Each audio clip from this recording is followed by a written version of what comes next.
Welcome to the very first episode of the Livvie Star Show.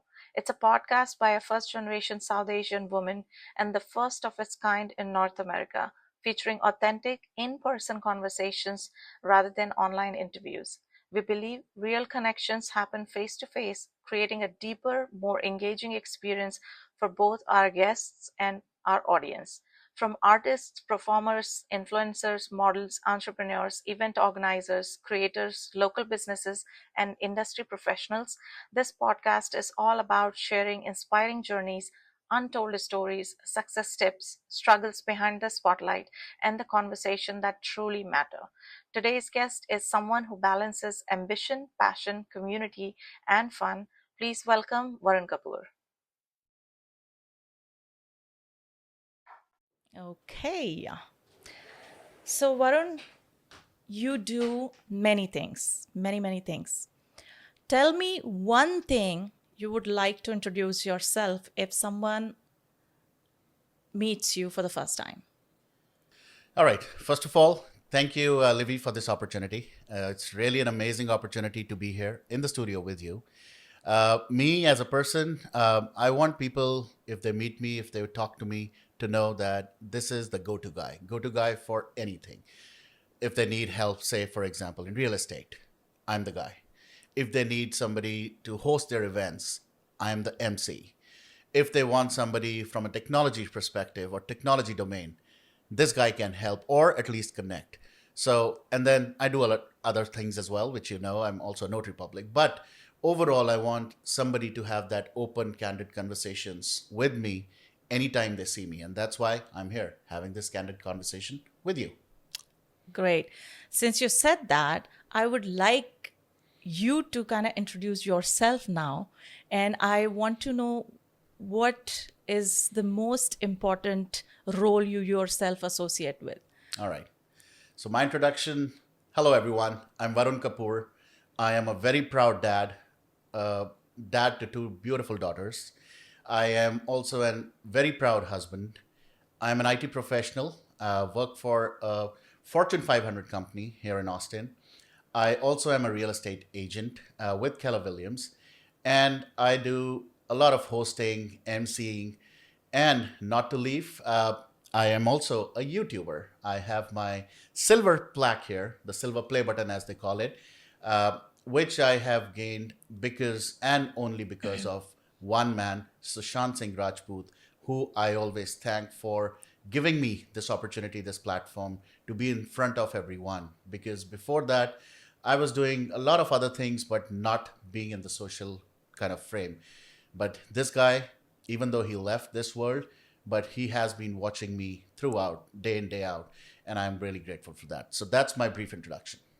Since you brought up Sushant Singh Rajput's name, I do want to know now your journey of YouTube, being a YouTube content creator.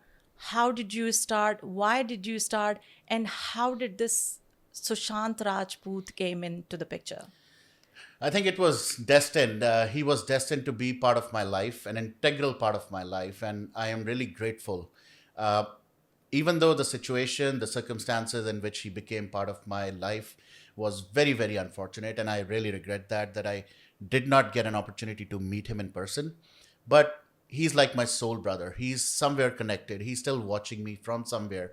And he's the one who started my YouTube journey. I definitely had my YouTube channel. I used to post my kids' videos and random videos. But eventually, when I got to know about his unfortunate demise, something shook me. Something brought me to tears. I was not a fan of Sushant Singh Rajput, but all I did was know that he was an amazing actor. He was a very intelligent person, someone who had a great kind of educational background, but someone who thought the entertainment industry was his virtue. Mm-hmm. So he brought me into this. I wanted to talk about what happened or what could have happened. No conspiracies, no controversies, but the real facts, what happened around him. And that's what connected me with thousands and thousands of people who wanted to listen. I got an opportunity to bring some of his family members, some of the people associated with the case, and that kind of gave me a lot of visibility. And that visibility I took with a lot of responsibility. And I still do that because I don't want any of the content that I post just for the sake of controversy or just for the sake of viewership. I've had highs, I've had lows, and I'm okay with even the lows. But the whole point of being on YouTube or any social media platform is it comes with a lot of responsibilities. And that's Yes. when you reached out, when you said you want to do this, I know you have a very responsible head over your shoulder. You know what you need to do, and you will not have those stir those controversies and all that. So great opportunity to be at your podcast, and I can't wait to see the outcome and the results and the future. Not just the silver play button. I would love to see your golden, your diamond, all the different play buttons very soon. Thank you so much, Varun. I really appreciate it. But I need to know your YouTube journey so that I can get inspired and, of course, I can achieve for this. Did you know Sushant Rajput before he died? As an As actor, an actor, yes. not As an personally. actor, I did watch some of his movies. I thought he did great in the Dhoni movie. He did great Yeah. in other movies as well. But I was definitely not a fan. I was not a Sushant Singh Rajput fan. Yeah. But the circumstances around his death, that made me a little Yeah. bit of conspicuous around what happened, what could have transpired. Yeah. Did a lot of research, did a lot of talking to the family, to some of his friends, and I got to realize that it was definitely not he did not commit suicide. And I'm going to say that because uh, that's the stories that have been floating around on social media in the inner circles as well. But we all know that did not. So my journey became a responsibility to take those conversations out in public, make sure people are aware, people get educated before they open up their mouth, talk about his death. They need to know the facts. And my responsibility on through my YouTube channel was to bring those facts in front. Yeah.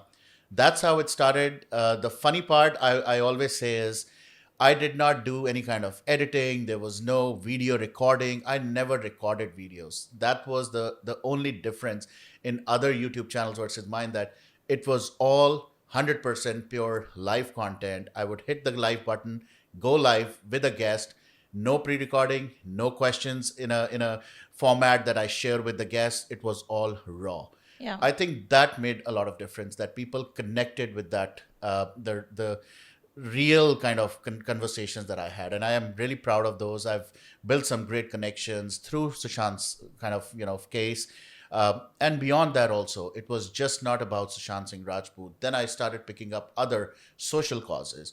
I also started another YouTube channel, which was Silicon Tech Podcast, because I come from a technology background. I call myself an evangelist as well. So I started doing those kind of sessions as well on my other channel, where I invited tech leaders, executives, CEOs, CTOs, and all. So that kind of started my social media journey. And then as a follow up, you have to have Instagram and other social media Yeah. platforms as well. So Yeah. that's when I started. And now I'm a very, like I mentioned at the earlier part, I'm a very proud dad to two daughters who love their dance, Pangra. Yeah. And now I love to post their videos, love to showcase the talent that they have and the way they bring people together Right. through music, through dance. So that's my journey. But tell me this, did you always have this confidence in you that you'll just go online and speak about everything? Or did you slowly develop it? Yeah. When did you find that you are so capable of talking, either being an MC on the stage or as a YouTuber? Where did it come I, from? The I don't think confidence? I'm still capable, to be honest. But yes, it has built over time. I now feel, and I'm, not to kind of boast about it, but yes, confidence, I think it builds over a period of time. Yes. The initial few days, I did not even know where to look, what to say. I used to fumble a lot, Yes. even asking questions. And I used to have these big leaders, politicians, technocrats, everybody on my shows.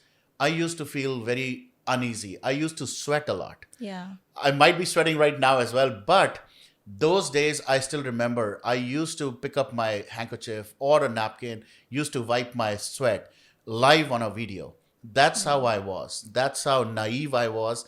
But over a period of time, and surprisingly, if I say this, a lot of people won't believe, especially my daughter does not believe this, but I was an introvert. I Oh, was a wow. complete introvert during my school days. I Wow. was, even college time, I was not that out and about. I think the first opportunity I still remember was during my first year in college as a fresher, I don't know why, but I took that participation in the fresher competition. Mm-hmm. Surprisingly, I won. I was the Mr. Fresher. And that kind of boosted my morale. That gave me a lot Got of it. confidence that, you know what, it's not just about, being walking confidently or talking confidently. You could just be confident in your skin, your whole kind of the way you present yourself. And Yeah. I think there was no looking back. And now I think you put me in any platform, anywhere. I think I don't need to have that kind of a threat or a scare. I Yeah. feel confident and I'm happy, and that's why I love hosting events as well, Yeah. as many as possible, as much as possible, because I think I have that connect. I can definitely connect with people. Sometimes I can be loud, sometimes I can be very aggressive, sometimes I can be very mild. So depending on what the need of the hour is, I Mm-hmm. think I customize myself. So That's nice. And looks like after watching your YouTube videos, I think you do a lot of research about a topic, and exactly. that's how you put your opinion out there and then you discuss with people. Um, Tell me more about the research process Yeah. of, if, for example, Sushant Singh Yep. Rajput, or Like I said, right? I yeah. mean, I take my social media presence with a lot of responsibility. This is just not a camera just with a red button I hit and I can say whatever or do whatever. Mm-hmm. It needs to come with a lot of, background check, evaluations, a lot of research. Uh, I remember, during Sushant's time, I used to be on calls, and I was in US. The videos, the content, or the entire content was coming from people in India, and that time zone difference. I used to wake up late in the nights to call people to check, whether this is right information. I used to have a lot of supporters in Sushant supporters who used to provide me the right information, and then I used to back it up. I used to confirm whether whatever information they're giving. So I've done a lot of kind of heavy lifting and a lot of research during those days, and Yeah. I continue to do that. Even now I feel there are a lot of things that can be talked about in these podcasts, in these shows, but I cannot just blabber. I cannot just come out and say anything that I feel like. And, surprisingly, that's what is happening these days. All the Unfortunately. politicians, all the leaders across the world, they don't even have a filter. Yeah. I'm not saying that you should have a filter, but you should have some kind of a conscious filter. You should Even the have some kind of, influencers, I exactly. think, Yeah. Oh, just influencers. Yeah, saying let's not anything go at the. there. Let's not go there. A lot to say about that, but yes. Okay. So I think posting videos, creating content on social media, any platform, YouTube, Instagram, comes with a lot of, because not everybody gonna agree with you. Yep. It might come with negativity, some negative comments, Absolutely. some criticism, some constructive, some not very. What do you, how do you take this kind Yeah. of negative comments I or? think, you definitely will get support from people, but a lot more hatred, a lot more negativity if you go against or if you speak something that doesn't align with somebody's ideology. It could be political ideology, it could be, social, or it could be any ideology. So you will get hatred, you will get comments. I still get it. I mean, there are some videos on my YouTube channel which are about, say, 3 4 years old. Mm-hmm. Now, if it comes in somebody's feed, they will look at the video and eventually they will leave some kind of a bad comment. Now, I personally look at each comment.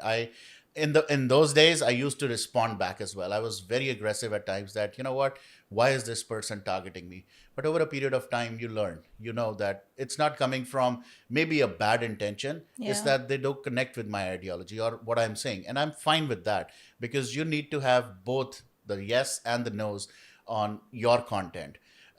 And then I try to understand, like, why did this person comment? The only comments that I don't like, or I don't even sometimes respond, are when they get personal, when they go to, like, my family or my kids, or, and all that stuff. Yeah. Those are something which I completely ignore, and sometimes I used to block them. But most of the ones which are like positive criticism, of course I'm happy. Like I said, initial days I used to sweat, I used to have a napkin. People used to say, Varun, why are you doing this? You're on a video platform, we're watching you. And people in India watch a lot on TV. They Yes. put YouTube on TV, not like us, like we use on our phones and all. Even here people started, so they used to say, we watch you on the TV, and what you're doing is you're wiping your sweat and all that stuff. Why are you doing?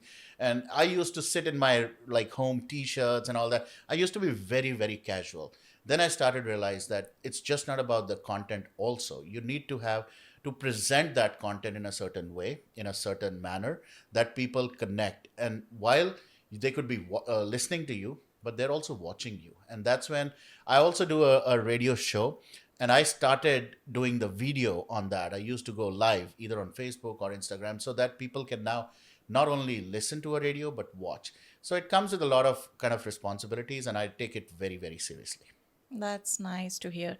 And since you're talking about lot about, the content, social media, YouTube creation, it means you're creating your brand, the Varun Kapoor show, the Varun Exactly. Kapoor brand. In today's world, it's very important, personal branding. What do you think about personal branding and how do you do it? Do Yeah. you put special efforts? What are your, Of course, everyone should. yeah. That's my take on it, because it could be the Varun Kapoor show, or it could just be my brand, the Varun Kapoor, or it could be the Livvie Star, right?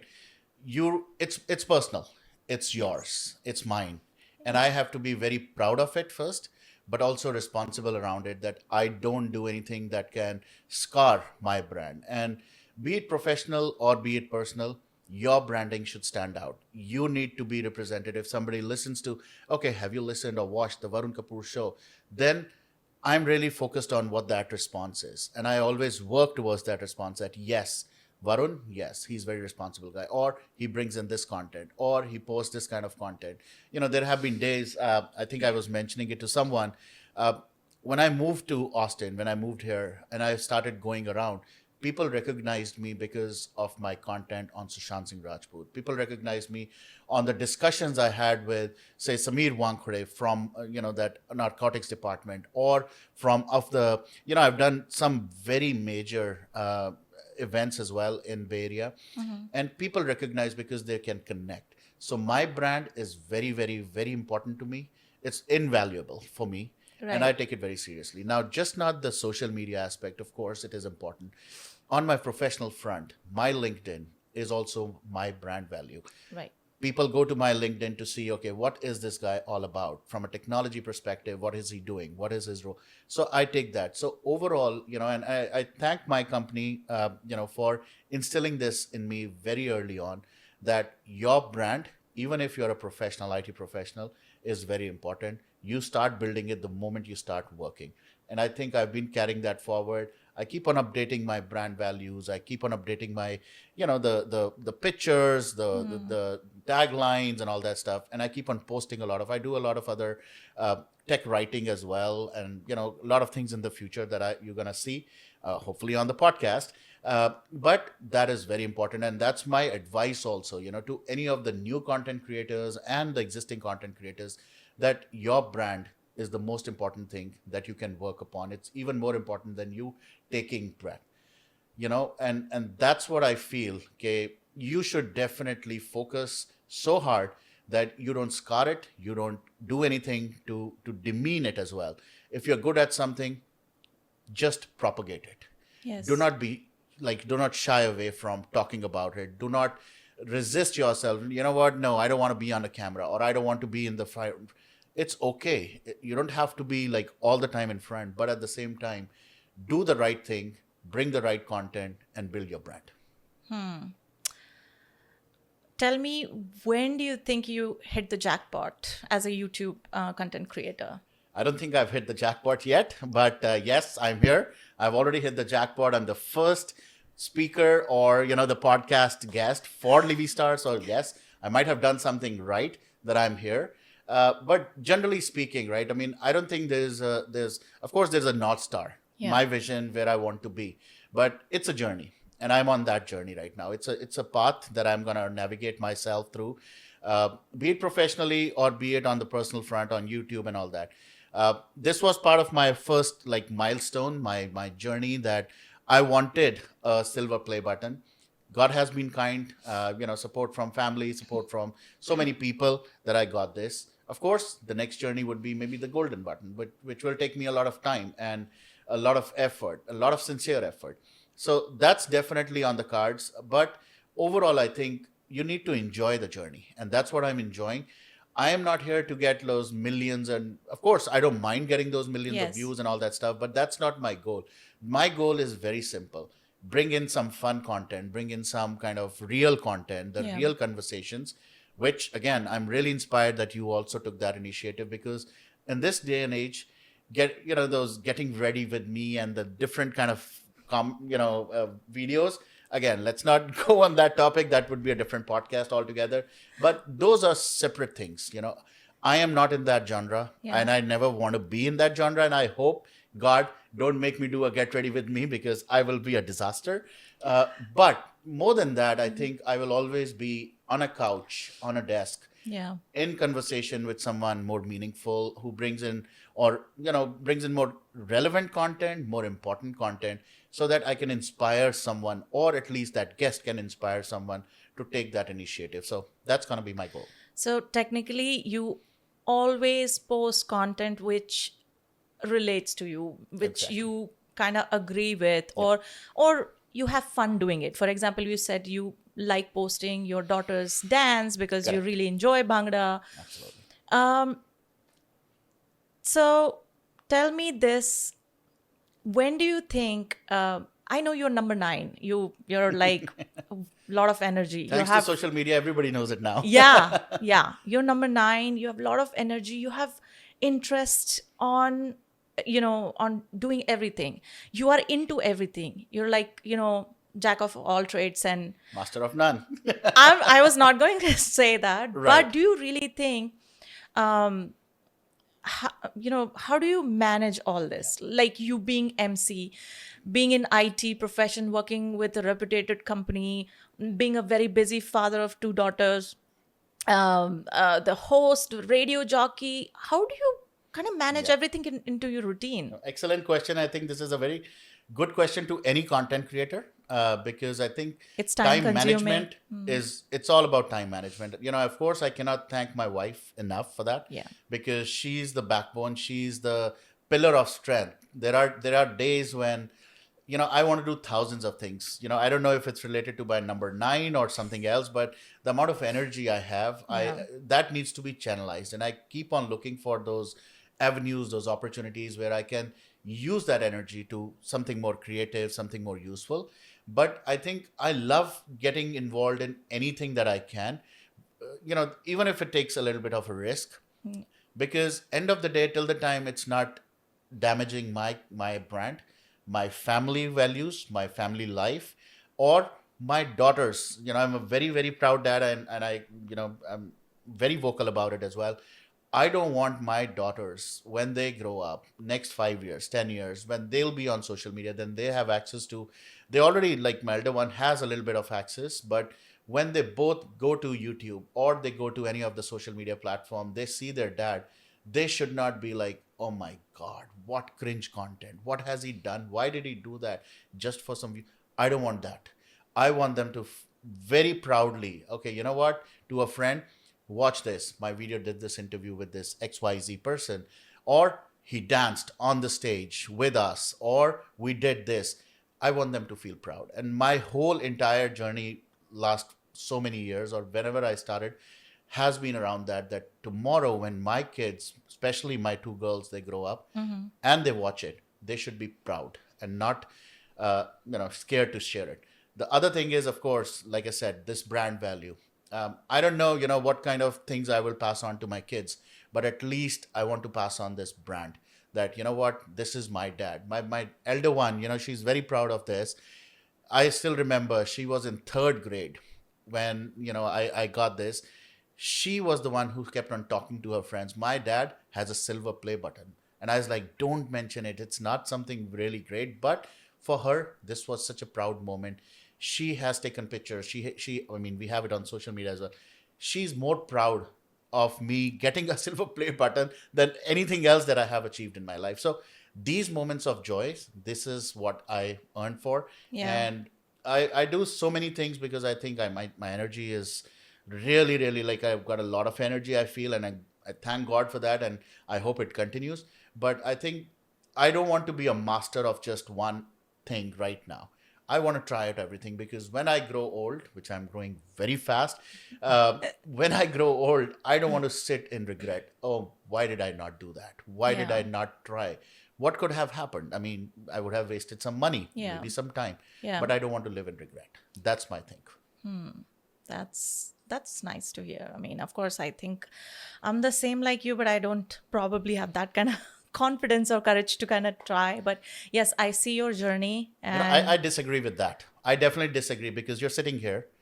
When you say you don't have confidence, if you did not, you would be sitting at home, right? It's a Sunday afternoon. You could have easily be in your PJs with a drink or maybe a cup of tea yeah, with some snacks, watching some rom com, watching something TV on TV. You're not doing that. You're here. So you have the confidence, you have the grit. You yourself are number nine. You have the energy, yeah. and we all know what all you do here in Austin, outside of Austin, across the globe. So, this is definitely the same kind of vibe, the same energy. And that's why I love being around you, any of your events. Your vibe is totally different. So you should pursue it and continue to build upon the confidence. And this is the first right step. So this one is coming very soon for your channel too. Thank you, Varun. But coming back to you being involved in so many activities, how do you manage? Like, tell me one habit, routine, ritual of yours in a day, which actually keeps you focused and more organized across multiple careers. Like, you have to do that thing. It could be mental, it could be physical, it could be anything, But Yep. tell me, what do you stick with? So I generally, always every single day is pretty busy. But I think I try to keep around 15 to 20 minutes of me time Yeah. where I'm like, I'm just sitting. There's a joke. I forget who that stand-up comedian was, that men can be in a zone where you're like completely blanked out. It's like a plain wallpaper. Yeah. I'm like that. I stay blank, complete 20, 30 minutes or whatever time I can get where I don't think about it. It kind of resets me. Yeah. Of course, I cannot thank my wife for the amount of efforts she puts in. There are some days when right after my office work is done, I'm completely burned out. I just go to my bed, I take a nap, or I just sleep overnight. I wake up in the night or whatever. Yeah. But those opportunities that I get because of her, I think I'm really grateful for that. But I think on a daily basis, I don't do any kind of yoga or Yeah. meditation and all that. But for me, that is meditation, Right. where I just sit down on my chair. I have some areas in my home, my Zen zones, where I sit. I have a massage chair. I just lie down, or I just sit on a couch or a chair, and then I think about nothing, and then reset and set my priorities. And the second thing, which is very important, and again, I have to thank my wife for that, is she's like a good calendar assistant for me. Okay. I keep on telling her, okay, I need to do this, I need to do that. She will put that in the calendar for me, more like an assistant to me, but she ensures that I have everything on my calendar. I note everything. Even if I forget, my calendar pop up comes up and tells me, oh, wow, okay, I had to do this. Even if it's like a very trivial thing like putting the car on charge, Yeah. Right. I have those things on so my calendar is where I kind of really live by. I cannot live without a calendar which is updated with every mundane task, every small task. So I really, really am thankful that I have a support system which Yeah. helps me kind of prioritize things as well. So, Okay. So, little change in the gear. okay. I want to know your opinion when it comes to a female MC or a female influencers. Do you think in the industry, entertainment and event industry, they have more advantages over a male MC host or influencer? Do you think, or you think content is the boss, or I tell can me your I can thoughts. I can give you two answers. One is the real raw answer, and one which is more like a politically correct and all that. But let me first give you the Politically politically correct, correct. yes. Exactly. So on a politically correct, I don't think there is any kind of a distinction. If a person is good, be it a guy, be it a girl, doesn't matter. But of course, there is a little bit of preference or choice. So that definitely goes against. So even in India, if you see, right, I mean, there are one or two male hosts who are well known, who've transitioned even to movies. Uh, but there are so many female hosts who might not be equally as good as these guys, but they still get more events. They get to host more events. I think it's maybe the glamour part of it or whatever that could be. But on a non kind of a politically correct answer, of course, there is bias. There is. I've had personal experiences where I've been told that specifically for this event, we are looking for someone like a female who could be out and about and who could, get more involved with people on the stage, on the out, like below on the podium as well.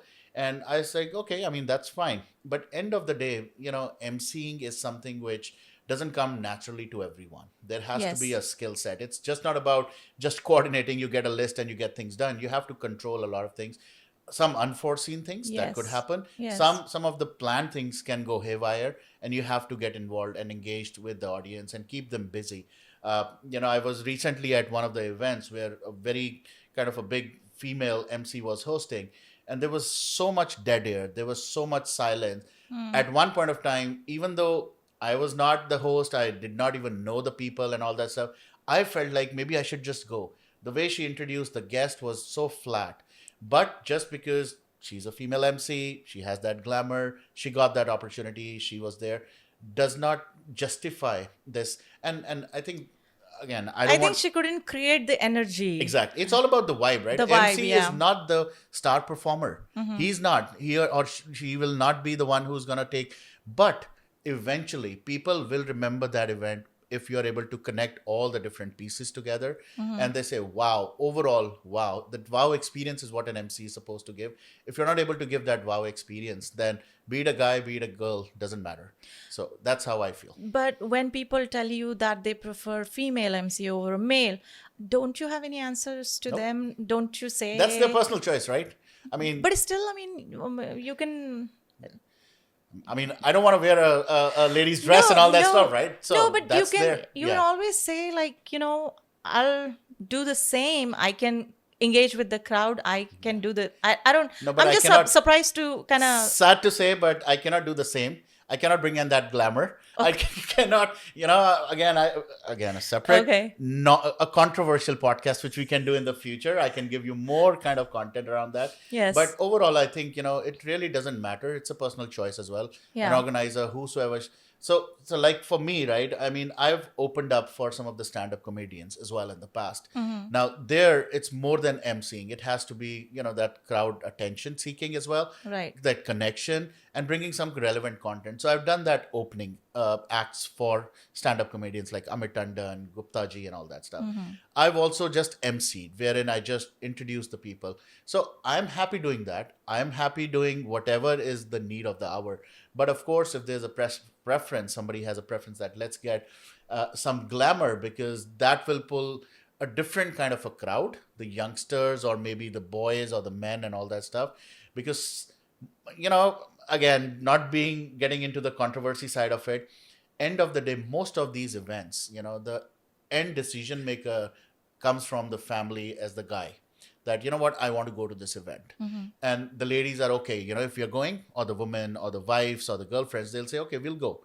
So end of the day, if a guy is making that decision of an event and he sees, say, a female MC versus a Varun Kapur, he would prefer, oh, okay, this MC is going to be there. Let me just buy the ticket. So those things also make a lot of difference. But irrespective, I enjoy what I do. Wherever I get an opportunity, I definitely will jump in, because end of the day, I'm a people's person. I love doing this community kind of connection thing. Yeah. And I'm happy in whatever opportunity comes my way. So that's it. And what do you feel about female influencers on Instagram and social Okay, media? I think we Who need are more good? podcasts. We definitely need more sessions. We need to do some controversial with some disclaimers. But yes, see, we all know. I mentioned about the Get Ready With Me. Yes. To me, it is the most. Uh, I come from those 80s and 90s generation, where for us, we heard a lot about these MMS scandals. For me, these Get Ready With Me's are nothing more than a glorified MMS canned, as they used to call it. Because earlier, what used to happen was they used to hide those cameras when the people were changing clothes and all that stuff, and make them more like a video for Yeah. them. Yeah. Now that's happening openly. People, Right. some of the content creators are good. I still respect them because the way they aesthetically represent, and the aesthetically they record it.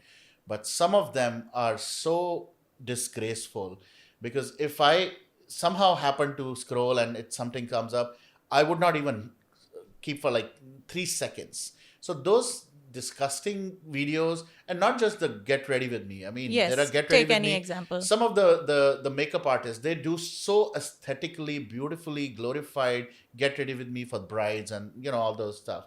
I love those because the way you transform one person from one state to another, Yeah. those are beautiful. I mean, you've done some very amazingly aesthetically beautifully looking, and I'm like, what the hell happened? This person was looking so bad, and now she's like the princess. So Yeah. those, yes, and then you can sell through that, right? Some of the makeup products, some of the jewelry, some of the clothes, and all that.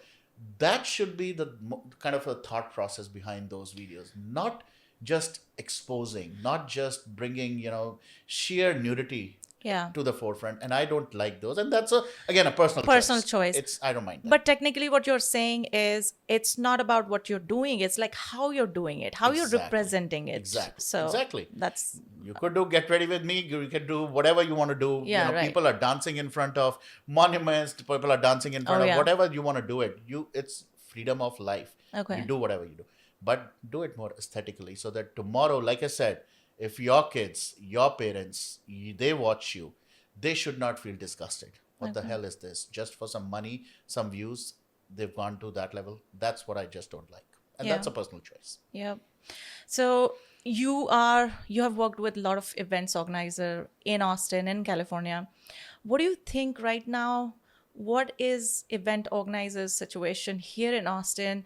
Where are we heading? What do you think we should do as an organizer to improve our events, to bring communities together? What do you think we are lacking here?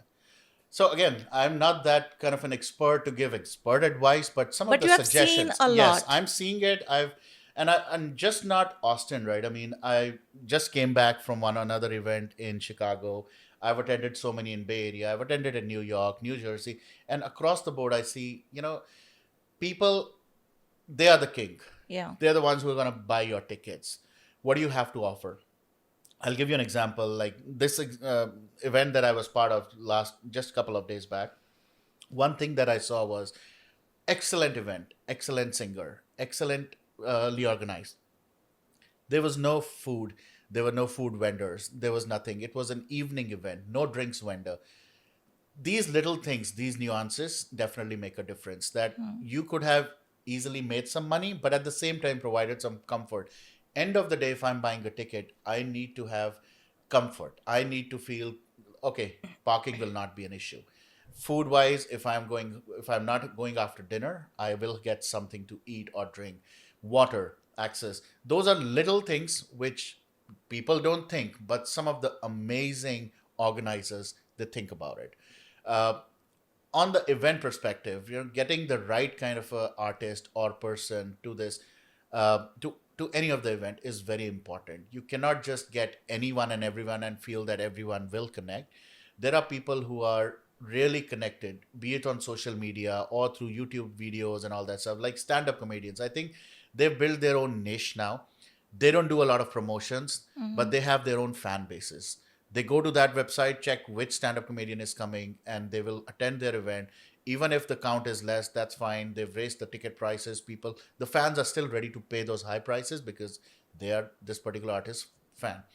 But when it comes to, like, say, people like Diljit Dosanjh and the Arijit Singhs of the world, they don't need any kind of marketing, to be honest. I mean, they do, but at the same time, not at the same level as maybe a smaller artist. So I think in Austin, I fail to understand. It's been 3 years for me here in Austin, and I'm still figuring out what is lacking. Why are people not interested to pay tickets or pay for the tickets for these artists? And these are not happening in Austin. But when you compare it, people are going to Dallas, going to Houston, spending even more money than they Yes, could in have spent staying here in hotel Austin. and gas. Exactly, because you're gonna stay there, of course, night. You're gonna maybe go one day early and leave. So 3 4 days of stay. Yeah. You're gonna drive, taking that risk. Some of them, they take the kids out from school, so they're gonna miss the school, and then attend the event at a price which is already high because Yeah. it's expensive. Yeah. So I think this change needs to come. We need to build those different niche areas, some of the pockets, and I think a lot of this has to be on the promoters. They need to join hands. I think a lot of this politics and Yeah. drama that happens, I think that needs to end. People need to join hands. There could be combined events wherein you share the load, Yes. but you give that experience to the people. And Yeah. I think people go there as a person who likes to attend some of these events. For me, it's the experience that counts, nothing else. That's a really good advice. Totally love it. What's your take on MC being paid for an event? They should be, They and should be. all should be paid. Of course, some of people, they do it out of passion, and they just want to do it because they love this or they love to be in the forefront. But at the same time, it's a paid gig. It has to be paid. Yes. It cannot be charity all the time. Yes. There are people who expect that this is a non-profit. We are just doing it for charity. Will you do it? So, and it has happened to me as well. People do say that, and I acknowledge sometimes I do. I just go there because maybe I love what they're doing, or I love the association, the relationship that I build with the sponsor or the vendor. But most of the times, it should be paid, and no questions asked about it.